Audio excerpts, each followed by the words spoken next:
Monsieur Tassougui Simba Baudouin, bonjour. Bonjour, monsieur les journalistes. Vous êtes délégué exécutif de la dynamique de jeunes pour le développement du territoire de Massissi, bien sûr. Je crois que je ne m'abuse pas. Oh, c'est ça, ça va. Bienvenue c'est ça. dans cette exclusivité avec la puissance RDC. Oh, merci beaucoup. Alors, la première ministre Judith Suminwa Tuluka, ici à Goma, juste pour évaluer l'état de siège. D'abord, comment est-ce que vous appréciez l'arrivée de la chef du gouvernement congolais? Bon, premièrement, nous la souhaitons bienvenue dans notre province touristique, surtout dans la ville touristique, évidemment. C'est chez elle, donc elle est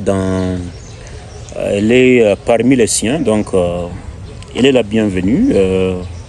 Nous la saluons. Voilà, évaluation de l'état des sièges, voilà la mission de la première ministre, soit le maintien de cette mesure décrétée par le chef de l'État, levée de cette mesure ou soit requalification. Comment vous évaluez ça? Eh bien, madame, en tant que chef du gouvernement, elle est dans ses prérogatives de faire évaluation évidemment de tout ce qui se passe dans le pays. Alors, s'agissant de l'état des sièges, ce n'est pas la première fois qu'on évalue. Si je me souviens bien, en août dernier, il y a eu aussi une autre évaluation. Donc, celle-ci, c'est presque la deuxième. Et en dehors de ça, il y a même des tables rondes qui ont été organisées dans le pays. Je sais qu'on n'avait pas manqué aussi à parler de l'état des sièges. Et aujourd'hui, il y a une énième évaluation de l'état des sièges qui vise évidemment la requalification, la reconduction de l'état de siège ou même l'enlever définitivement. Mais nous, en tant que jeunes, quelle est notre lecture par rapport à cet état de siège? L'état de siège, il faut d'abord savoir pourquoi il a été décrété. Ça remonte évidemment d'une insécurité grandissante qui sévit dans la partie est de la République démocratique du Congo, notamment au Nord Kivu et à Ituri. Si je ne me trompe, depuis les années 90, il y a de cela plus de 2 décennies que nous vivons l'insécurité à l'Est. Et il y a eu les étapes évidemment, cette guerre a eu beaucoup d'étapes. Et jusqu'à arriver à ces énièmes M23, je dis M23 bis pour ne pas donner toute l'historique. Mais vu la gravité de l'insécurité, le chef de l'État a vu quand même qu'il fallait, dans ses responsabilités, quand même chercher des voies et moyens pour que la sécurité revienne ou qu'il termine ses aventures une fois pour toutes. Cela étant, il a décrété un état spécial qu'on appelle état de siège, où il plaça à la tête de la province des militaires avec le but vraiment de combattre, d'être sur la ligne de front et éradiquer l'agresseur, et mettre en déroute ou mettre hors état de nuire l'ennemi, d'où qu'il pouvait venir. Mais malheureusement, nous avons vu qu'à un certain moment, les autorités qu'il a placées à la tête, parce que ça fait déjà un deuxième gouverneur qui s'appelle Chirimwami, qui est venu en remplacement de son Excellence, Monsieur le Général Ndima. Alors, Chirimwami, à sa venue, évidemment, il a fait ce qu'il devait faire. Vous avez vu avec moi comment il a combattu, parce qu'il avait les opérations en sa main. À côté de lui, il y a des jeunes qui étaient engagés à accompagner le gouvernement, les jeunes Wazalendo, qu'aujourd'hui on appelle les réservistes de l'armée. Ils ont vraiment combattu autour du FARDC sous la coordination ou sous la supervision ou sous l'impulsion de M. Chirimwami, Peter, évidemment avec la bénédiction du chef de l'État, Tshilombo Félix. Chirimwami a conduit les élections jusqu'à ce que toutes les zones de Massissi avaient déjà été récupérées. Parce que vous serez avec moi d'accord qu'il y a même une note que je détiens, qu'il avait même ordonné que tous les services de l'État œuvrant dans le territoire de Massissi puissent regagner le service. Parce que tout Massissi était déjà récupéré. Ça ne restait que poursuivre l'ennemi dans les forêts du parc jusqu'à Rutshuru et même chercher comment récupérer aussi Rutshuru. Mais malheureusement, les opérations lui ont été ravies. Alors quand on a ravi les opérations entre les mains du gouvernement militaire, on lui a ramené dans un système où il devait faire l'administration. Et pourtant, la quintessence de l'ordonnance décrétant l'état de siège, on dit que le gouvernement militaire, il doit conduire les opérations militaires. Cela étant, il y a eu maintenant les avancées du côté de l'ennemi, parce que vous serez d'accord avec moi que juste après qu'on ait ravi les opérations au main du gouverneur, c'est là que l'ennemi vraiment a conquis plusieurs espaces. Alors, le gouverneur en soi, bon, comme il ne peut plus faire les opérations, il s'est dit, ok, ça va, je dois maintenant faire le développement. Il a fait le développement et tout est visible. Il y a des routes qui ont été construites, il y a de la latrines publique, il y a vraiment beaucoup d'infrastructures. Et c'est là, même si ce n'est pas dans ses prérogatives, parce que le temps de siège décrété, ce n'est pas vraiment dans le rôle du gouverneur de faire des routes. Bon, je dis évidemment, le gouvernement militaire, ce n'est pas en lui de faire des routes, de construire des robinets, de latrines publiques, de faire des forages partout en ville, mais par contre, c'était sécurisé.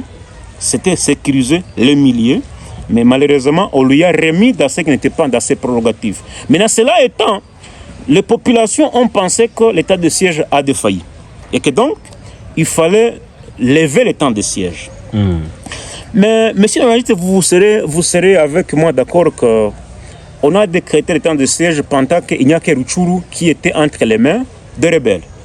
Et c'était une partie, c'est pas... Et puis oui, évidemment, c'était une partie de Rutshuru qui était entre les mains des rebelles. Maintenant, aujourd'hui, une grande partie de Rutshuru entre les mains des rebelles, une grande partie du territoire de Massissi entre les mains des rebelles, il y a une grande partie de Walikale entre les mains des rebelles. Moi, je ne vois pas le temps de siège qui sera levé. En tout cas, nous, on ne peut pas penser qu'il faut lever le temps de siège, mais par contre, il fallait penser autrement. Nous, en tant que jeunes leaders en territoire de Massissi, c'est mon opinion, ce n'est pas l'opinion de tout le monde. Alors, mon opinion serait que, ou mes analyses seraient que peut-être on puisse penser, est-ce que le temps de siège, est-ce qu'il a été accompagné par le gouvernement central? Est-ce que les causes qui ont fait que l'état de siège soit décrété, est-ce qu'elles ont été accompagnées? Alors, cela me pousse de penser qu'on ne devait pas lever le temps de siège parce que les causes qui ont fait que l'état de siège soit décrété sont toujours là. Par contre, l'évaluation de la première ministre serait de se demander là où ils ont failli, là où le gouvernement central a failli dans l'accompagnement de l'état de siège, qu'on puisse corriger. Donc, qu'on puisse... par contre, faire ce qu'on appelle la réqualification si la loi l'autoriserait. Réqualifier les états de siège. Alors, en la réqualifiant, je pense qu'on va mettre à la tête du gouvernorat un militaire, évidemment, qui sera chargé exclusivement des opérations. Et on place son adjoint qui est civil. Et on nomme à l'immédiat ou dans l'urgence un gouvernement. Un gouvernement mixte, dont les questions sensibles liées à la sécurité, qu'on y mette un militaire comme un ministère de l'Intérieur et sécurité. On peut y mettre un militaire, mais d'autres ministères comme la santé, hydrocarbures, mines, qu'on y mette quand même des civils. Là, c'est au niveau provincial. Je dis au niveau provincial, oui, parce que l'état de siège est au niveau provincial. Alors, maintenant, cela aussi permettra que l'Assemblée provinciale aussi commence le travail. Ça vraiment, c'est parce que nous avons élu des députés qui doivent quand même suivre comment la province avance. Mais cet état de siège, comme tout le monde, tous les dirigeants, tous les acteurs sont des militaires, alors vous trouverez que nos députés ils ne peuvent plus siéger. Alors, avec la réqualification, je pense que nos députés, on va demander que Kinshasa remette l'Assemblée provinciale dans son travail, en fait qu'ils suivent ce que le vice-gouverneur sera en train de faire comme administration provinciale. Alors, les députés doivent regagner le travail. Il y a les conseils municipaux aussi, évidemment, qui doivent aussi travailler pour que quand même ils puissent évaluer ou ils puissent suivre de près ce que le vice-gouverneur civil sera en train de faire, mais le gouverneur militaire doit être vraiment au front, monsieur le journaliste. Et pourtant, bon nombre de la population du Nord Kivu, bien sûr, et de l'Ituri, pense qu'il faut lever l'état de siège. Vos soubassements peuvent peut-être apporter de solutions à la situation sécuritaire, bien sûr. Bon, évidemment, tu sais, la question de l'état de siège, c'est une question où chacun fait ses interprétations selon ce qu'il veut. Pour des politiciens qui sont à la maison, qui ne travaillent pas, évidemment, ils peuvent vouloir qu'on puisse lever parce qu'ils doivent gagner le travail. Mais nous, en tant qu'analystes indépendants, je pense qu'il n'est pas opportun aujourd'hui de lever le temps de siège. Par contre, renforcer certaines mesures qui n'ont pas été respectées. Mais vous craignez quoi si l'état de siège est levé? Bon, le temps de siège, si aujourd'hui elle est levée, ce n'est pas une crainte pour nous, n'est-ce pas? Mais par contre, il faut savoir pourquoi d'abord il a été décrété. C'est parce qu'il y avait l'insécurité grandissante. Et il y a une évaluation au niveau de l'Assemblée nationale. On a pensé qu'il fallait décréter le temps de siège. Alors, une petite partie était occupée, mais aujourd'hui, c'est maintenant une grande partie. Pour dire que il y a toujours eu légèreté. Quand les civils sont en train de diriger, il y a toujours eu légèreté. Bien que les gens pensent qu'à l'époque des civils, au premier M23, ou version de M23, avec le vaillant Mamadou, le commandant région Baouma, ils ont quand même fait quelque chose. Ils ont quand même mis fin à cette guerre. Mais tu comprendras avec moi qu'à cette période-là, on n'avait pas décrété cette mesure spéciale. Maintenant, aujourd'hui que la mesure spéciale a été levée de le temps de siège, aujourd'hui, lever le temps de siège, évidemment, si ça va apporter la solution, nous, on n'a pas de problème. Mais mon analyse personnelle serait qu'on puisse requalifier cet temps de siège pour que le militaire soit exclusivement au front, bien qu'à la tête du gouvernorat, mais exclusivement au front, et que le civil gère les affaires courantes. Est-ce que vous pensez que ce gouvernement qui peut être composé par des militaires, des civils, peut vraiment répondre à tant soit peu aux exigences de la population aujourd'hui, une population de Nord-Kivu meurtrière? Bon, évidemment, vous savez, journaliste, pourquoi j'ai dit qu'un gouvernement mixte, il y a des questions sensibles liées à la sécurité qui sont exclusivement liées au gouvernorat. Si moi j'ai dit que les gouvernements, dans la nouvelle configuration de l'état de siège, on pourrait mettre un gouvernement militaire, évidemment. Dans ses prérogatives, il doit avoir à côté de lui, comme il sera chargé de la sécurité et les opérations, évidemment, à côté de lui, il doit y avoir un technicien en matière de guerre, en matière de sécurité, qui sera militaire. Maintenant, les conseillers là, le gouvernement restant, d'autres ministères, peuvent être gérés par des civils qui seront évidemment à côté du gouverneur, du vice-gouverneur, et qui sera aussi répondant devant l'Assemblée, monsieur le journaliste.